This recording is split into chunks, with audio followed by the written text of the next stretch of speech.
స్వామి creations 456 ప్రేక్షకులకు నమస్కారం. గంగమ్మ తల్లి ఆ ఊరి జనాలతో ఇలా అంది, కానీ నాకు ప్రతి ఏటా నరబలి ఇవ్వమని అడిగింది.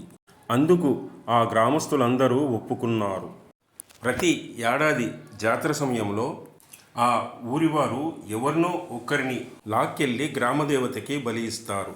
మళ్ళీ జాతర వచ్చేసింది.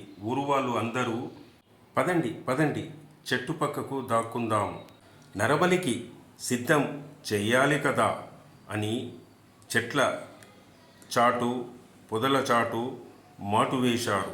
ఇంతలోకి ఆ ఊరి పులిమేరలో పాదం పెట్టాడు ఆ వెంకటేశ్వర స్వామివారి తాతగారు. అందరూ తాతగారిపై విరుచుకుపడి పార్ట్ 4 త్వరలో.